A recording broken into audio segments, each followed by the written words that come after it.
Muy buenos días, estimados alumnos. Espero que se encuentren muy bien. Retomamos nuestras clases tras esta semana, merecida semana de vacaciones. Sé que las posibilidades, perdón, de recreación em, no son las mismas que en un contexto normal, ¿verdad? No estamos en la normalidad, pero sí es bueno tener un descanso para recargar energías y espero que estén con todas las energías para estas próximas clases. El día de hoy seguimos con la unidad 3 del género narrativo y comenzamos a ver los contenidos referidos a los tipos de mundos narrativos. El objetivo para esta clase va a ser conocer los tipos de mundo presentes en las creaciones literarias. Los tipos de mundo en la narración. Básicamente, la literatura es una de las formas más creativas de utilizar el lenguaje, ya que permite, por medio de la palabra, viajar a espacios desconocidos, extraños, mágicos, como también vivenciar tiempos pasados, futuros o paralelos a nuestra realidad. Por lo tanto, la literatura no solo refleja o representa la realidad circundante, sino que también crea otros mundos que existen con leyes autónomas y principios que no funcionan en otros ámbitos. Y este caso esto no es exclusivo de la literatura, ¿verdad? Esto lo pueden ver ustedes en series de televisión, en series de dibujos animados, lo pueden disfrutar incluso en videojuegos. Recuerden que los videojuegos tienen una gran carga narrativa, por lo tanto aparecen distintos tipos de mundos. Ustedes pueden jugar un videojuego que está eh, ambientado en tiempos futuros o en el pasado, en algún momento histórico. Lo mismo ocurre con la narración en la literatura. El mundo narrado es el universo en que se desarrollan los acontecimientos relatados y en el que participan personajes cuyas acciones transforman ese mundo. Estas acciones ocurren en un tiempo y en un espacio determinado que podemos denominar contextos. Recuerden que uno de los elementos del mundo narrativo, perdón, no del mundo narrativo, del género narrativo, era el espacio, el tiempo, otro eran los acontecimientos. Todos estos acontecimientos ocurren en un determinado mundo. En la literatura podemos distinguir distintos tipos de mundos de acuerdo con la realidad que representan, es decir, visiones de mundo que se diferencian por los espacios, por las acciones y personajes que forman parte del mundo representado. Y al efecto de la representación, en cuanto es necesario que el lector reconozca una visión lo más globalizadora posible de la existencia. Ahora vamos a ver los tipos de mundo de acuerdo a la realidad que representan. Mundo realista. Básicamente es el mundo tal cual como es, como lo vivimos diariamente, con todas sus leyes y manifestaciones. Es un mundo que se asemeja al cual vivimos nosotros. Su finalidad es reflejar objetivamente los rasgos característicos de su época, los lugares, los tipos humanos, las causas y los efectos de determinado hecho. Si es un mundo que se asemeja al nuestro, ocurre en un determinado tiempo, en un determinado espacio, que puede ser verificable en la realidad.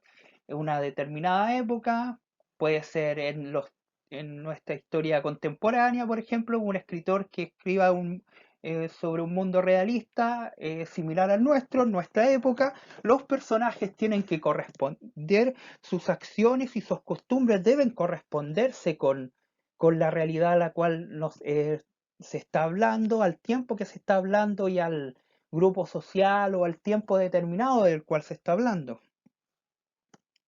Existe una cronología comprobable y espacios efectivos donde se desarrollan los diferentes hechos que nos rodean o que nosotros mismos experimentamos.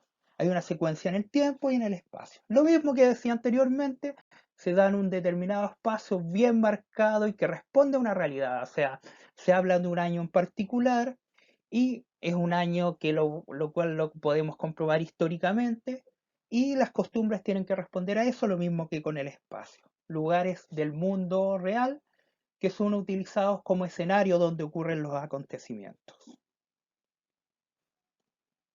Para ello, el escritor utiliza el método de la observación directa de la realidad referida. Obviamente, el escritor va a tener que tener un vasto conocimiento de la realidad a la cual se está refiriendo. No puede inventar muchas cosas porque eso le quitaría verosimilitud. Lo haría poco creíble el relato. Si se está apostando a hacer un mundo realista, tiene que ser lo más cercano al mundo real posible. Mientras más exhaustivas son las descripciones, mayor credibilidad, logra en el lector. Este mundo representado debe corresponder fidedignamente al mundo que conocemos como real. Y ejemplos de este tipo de literatura son la naturalista y la costumbrista. Algunas características son narrador omnisciente. ¿Por qué será? Piénsenlo ustedes un segundo. Lenguaje adecuado a cada personaje. ¿Por qué será? Uso frecuente de diálogos, objetividad y uso de descripciones. En realidad, ¿por qué usaría un narrador omnisciente? Para así tener una mayor visión de totalidad de una época, de un espacio y de un tiempo. Un mayor conocimiento de realidad, mayor conocimiento de datos, de las características de los personajes, aportan más información. Un narrador omnisciente puede aportar más información sobre todo el cuadro que se está pintando, por decirlo de alguna manera. Lo mismo que con el lenguaje adecuado a cada personaje, tiene que corresponder a la época y, y al grupo social al cual se está representando. Si un personaje en una novela contemporánea que sea realista habla en un castellano del siglo XVI, sería poco creíble. A eso apunta, el buscar representar de la mejor manera la realidad. Un ejemplo para este tipo de mundo es el siguiente de Daniel Riquelme en su obra El perro del regimiento. Al entrar en batalla la madrugada del 26 de mayo de 1880, el regimiento Coquimbo no sabía a qué atenerse respecto con su segundo jefe, el comandante Pinto, quien, días antes solamente de la marcha sobre Tacna, había recibido un ascenso mayor y su nombramiento de segundo comandante. Como ven, hay un espacio bastante reconocible para nosotros, Coquimbo, la ciudad de Coquimbo, y un año en particular, espacio, tiempo bien marcado, una época que podemos reconocer, finales del siglo XX, un contexto que podemos básicamente reconocer y podemos de esa manera juzgar si se asimila a la realidad o no. Continuemos. El segundo de estos mundos es el mundo fantástico. Cotidianamente, el concepto de mundo fantástico es amplio y complejo. En general, llamamos fantástico aquel mundo literario donde no se respetan las características de lo que entendemos por realidad. Básicamente nombramos cualquier tipo de mundo narrativo que no sea como el anterior, el realista, lo solemos llamar mundo fantástico.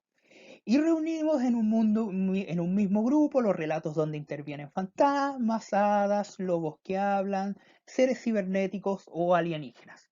Generalmente hacemos esa asociación, fantástico en contraposición a lo realista, ¿verdad? Pero no es así. En teoría literaria se denomina fantástico aquel mundo literario en el cual un elemento extraño y agresivo irrumpe sorpresivamente y altera el orden normal de la cotidianeidad, provocando la indecisión entre una explicación racional y realista de dicho elemento y una aceptación de este como algo sobrenatural. Básicamente un elemento irrumpe y los personajes se dan cuenta de esta extrañeza, de algo que está rompiendo con los límites de la normalidad. Esta modalidad de relato se caracteriza por transgredir el orden racional de los acontecimientos. Este universo se relaciona con lo maravilloso, lo extraordinario, lo inexplicable, lo sobrenatural, lo inquietante y en muchas ocasiones agresivo, como en los relatos fantásticos de terror, donde emergen, por ejemplo, de repente hay una narración donde una persona común está en su casa en una situación ultra realista viendo televisión y de repente en su ventana un destello y aparece un fantasma. Eso es un, una aparición totalmente agresiva que rompe con este molde de mundo realista que estábamos viendo. Frecuentemente en la narrativa del siglo XX, lo fantástico se hace presente por medio del relato de una situación cotidiana y normal, como les decía anteriormente. Esta provoca en el lector un sentido de extrañeza, de sorpresa y de duda acerca del carácter real o fantástico respecto del universo representado a través de la palabra. Algunos autores que han hecho uso de este tipo de mundo son eh, Julio Cortázar, Jorge Luis Borges y Kafka, por supuesto, el grandioso Kafka. Un ejemplo para este tipo de mundo es el siguiente, la cafetera de Teófilo Gautier. El reloj dio las 11. La vibración del último toque retumbó durante un instante interminable, y cuando hubo cesado completamente, ¡oh no! No me atrevo a decir lo que ocurrió. Nadie me creería y me tomarían por loco. Las velas se encendieron solas. El fuelle, sin que ningún ser visible lo pusiera en movimiento, empezó a soplar el fuego, carraspeando como un viejo asmático, mientras las tenazas removían los tizones y la paleta levantaba las cenizas. Una situación escalofriante, quizá alguno la haya experimentado en algún momento. Básicamente una situación paranormal que aquí se presenta de manera abrupta. Se narraba básicamente lo que estaba sucediendo en una situación cotidiana hasta que llega a los puntos suspensivos y dice, oh no. Y ahí obviamente da a entender el narrador protagonista que está viviendo una situación a la cual no da crédito, que sabe que es algo extraño. No lo asume como algo natural, sino que sabe que transgrede las leyes de la realidad. Ese es un ejemplo de literatura fantástica. Otro de ellos es el mundo maravilloso, que básicamente eh, nosotros en el lenguaje cotidiano usamos ese término para referirnos a todo suceso que por romper el esquema de vida rutinaria o habitual provoca admiración. Lo referimos a los tipos de ocurrencia de un fenómeno inusual, casi un milagro, un evento que viene a alterar la realidad. Pero en cambio, en la literatura hablamos de mundo maravilloso cuando el desequilibrio característico de lo fantástico, que era del tipo de mundo que estábamos hablando anteriormente, de este mundo donde habían estas suertes de cruces violentos, de irrupciones de elementos que rompían con la realidad, con la lógica de nuestra realidad. eh, este quiebre es asumido por los personajes con naturalidad dentro de un universo ficticio, que aparece regido por leyes propias. En esta clase de narración, como en El Señor de los Anillos, que es la imagen que aparece de fondo, tenemos orcos, tenemos magos, tenemos enanos, tenemos una serie de criaturas que tienen distintos poderes y cosas y pueden funcionar y todos entienden que esa es la realidad dentro del texto. A nadie le causa extrañeza. Ejemplos de este tipo de mundo maravilloso son los cuentos de hadas y algunos relatos como El Mago de Oz, Harry Potter, El Principito, donde todos estos elementos funcionan dentro de su universo. Lo maravilloso es una constante en la historia de la literatura universal, desde las narraciones míticas de las culturas antiguas a los mitos grecolatinos, pasando por los relatos bíblicos. Se trata de una categoría estética alusiva a un mundo que escapa a las leyes espaciotemporales a las que están sujetos los seres humanos y la naturaleza. Continuemos. Acá tenemos un ejemplo de un relato llamado Jaime de Cristal de Gianni Rodari. En una lejana ciudad nació una cierta ocasión un niño que era transparente. Se podía ver a través de sus miembros como se ve a través del aire y del agua. Era de carne y hueso y parecía de vidrio, y si se caía no se rompía en mil pedazos, sino que como máximo se hacía un chichón transparente.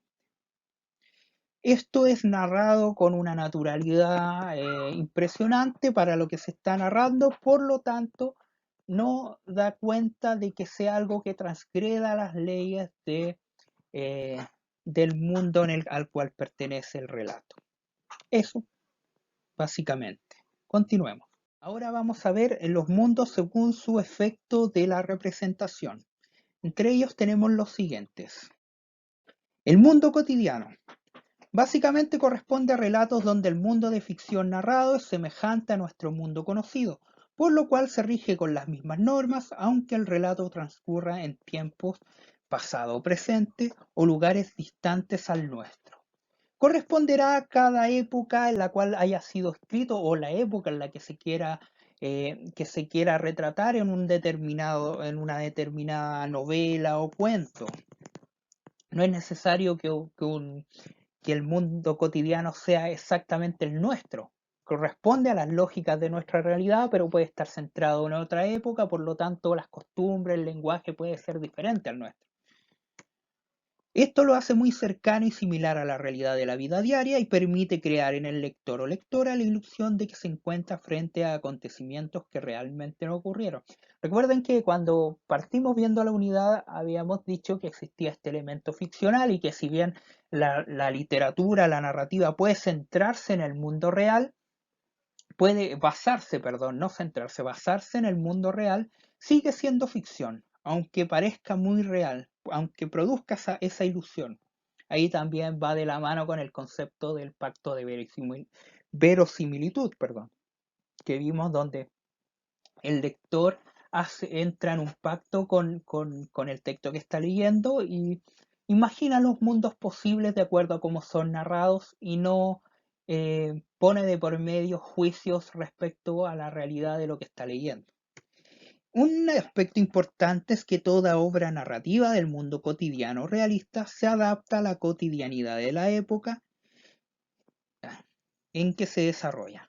Por lo tanto, las descripciones de los lugares o los personajes, las situaciones, el lenguaje, corresponderán a la época y el lugar en que son situados por el narrador. Lo mismo tiene que representar específicamente la época y los tipos de personas que viven en determinada época, los espacios y las costumbres. Continuemos. Aquí hay un ejemplo de Martín Rivas, una novela histórica, una novela realista del siglo XIX, dice así. Su traje y sus maneras estaban bien distantes de asemejarse a las maneras y al traje de nuestros elegantes de la capital. Todo en aquel joven revelaba al provinciano que viene por primera vez a Santiago. Sus pantalones negros, embotinados por medio de anchas trabillas de becerro, a la usanza de los años 1842 y 43. Su levita de mangas cortas y angostas, su chaleco de raso negro con largos picos abiertos formaban un ángulo agudo, cuya bisectriz era la línea que marca la tapa del pantalón. Bueno, para no continuar y no extenderme más con el extracto, queda de manifiesto que da a entender un momento de la historia particular, hace referencia al año 1842 y 1843, dando cuenta que el atuendo que vestía el protagonista, la persona de la cual se está hablando, tenía una vestimenta referida a aquella época. Habla de todos aquellos aspectos de la vestimenta a la cual hace referencia tienen que ver con una determinada época, el siglo XIX, el cual es retratado en esta novela. Y por último vamos a ver el mundo onírico. Básicamente la realidad onírica corresponde a un tipo de realidad ficticia en la que el mundo narrado es el de los sueños, la pesadilla, el delirio febril de fiebre, la locura o el estado de alucinación. Algunos relatos en los que el personaje cae en una situación de ensoñación, pero permaneciendo siempre en estado de vigilia. También podría incluirse dentro de esta categoría. Los relatos de carácter onírico surgen como una nueva forma de ver y representar la realidad. Frente a los relatos que explotan la cotidianidad y el realismo, emerge una concepción que se vuelca al interior del hombre, al hombre con sus problemas existenciales, la soledad, la incomunicación, la angustia, para que de allí tratar de entender mejor la verdad de su existencia, la realidad y la irrealidad. Recuerden que los seres humanos, nuestra vida es más compleja que solamente lo material, lo que vemos, sino que por un lado tenemos pensamientos, expectativas, sentimientos y un mundo casi inconsciente. Recuerden que existe dentro de la psicología conceptos como el inconsciente, el subconsciente. No todos nuestros comportamientos son racionales, por lo tanto no todo se puede ver desde una lógica eh, tan exacta. Y aquí es donde entran este tipo de mundos para tratar de abarcar de la mayor manera posible la realidad humana, que es mucho más compleja. Esta nueva visión abandona el universo ordenado según la ley de causa y efecto para tornarse en un universo confuso, inestable, contradictorio, cambiante, inesperado, gobernado por la interioridad. Porque así son las emociones, así son muchas veces los pensamientos que son confusos, que uno piensa una cosa, después otra, y nuestros mismos pensamientos entran en contraste. Así es la realidad humana, por lo tanto tiene que ser representada de alguna manera. Esta es la interioridad de la cual procede el sueño, los instintos y las intuiciones. Vamos a ver un ejemplo del mundo onírico. Ejemplo. Una vez más, la mortajada refluyó a la superficie de la vida. En la oscuridad de la cripta tuvo la impresión de que al fin podría moverse y hubiera podido en efecto empujar la tapa del ataúd, levantarse y volver derecha y fría por los caminos hasta el umbral de su casa. Pero, nacidas de su cuerpo, sentía una infinidad de raíces hundirse y esparcirse en la tierra como una pujante telaraña con la que subía temblando hasta ella la constante palpitación del universo. Esto es de María Luisa Bombal, un extracto de La Amortajada. Como ven, aspectos de la ensoñación, sentía hundirse y sentía como raíces nacían de su cuerpo. Es en un estado casi de alucinación, está narrando lo que experimenta este personaje en su interioridad. Este es un buen ejemplo del mundo onírico. Bueno, para finalizar, vamos a hacer un breve resumen de esta clase. Recuerden que vimos 5 tipos de mundos, 3 de estos de acuerdo a la realidad representada y los últimos 2 de acuerdo al efecto producido en el lector. Estos tipos de mundo eran en primer lugar el mundo realista, que básicamente respondía a la realidad que vivimos nosotros, ¿verdad? Eh, Todo que tiene que ver con eso, con los espacios, los lugares que son representados, tienen que obedecer a leyes lógicas del mundo real. Y el mundo fantástico, que era cuando se producía este quiebre, ¿verdad? Esta irrupción violenta de eventos que generan extrañeza, básicamente en el lector y en los personajes. El mundo maravilloso es cuando estos mismos elementos que podrían causar extrañeza en el mundo real eh, eh, parecen ser aspectos cotidianos de la realidad de ese mundo. También teníamos el mundo cotidiano, que es similar al mundo realista, cuyos elementos tienen que responder a la realidad que se está representando, a la época, a los espacios, a las costumbres de las personas que se están retratando. Y por último, el mundo onírico, que respondía a esta interioridad de los personajes, ¿verdad? A su ensoñación, a estados de delirio, de locura, donde se da una visión a estos aspectos más del subconsciente, de las emociones, ¿verdad? No solamente relatando lo que es objetivo de los personajes. Esto ha sido la clase de hoy. En la próxima clase vamos a ver otro tipo de mundos y vamos a recordar estos conceptos. Así que espero que les haya servido y también que esto lo puedan asimilar. Cualquier duda me la pueden hacer al correo, ¿verdad? Y eso. Espero que tengan un muy buen retorno a clases. Espero que sus resultados en la pasada evaluación hayan sido los mejores. Así que nos veremos en la próxima sesión.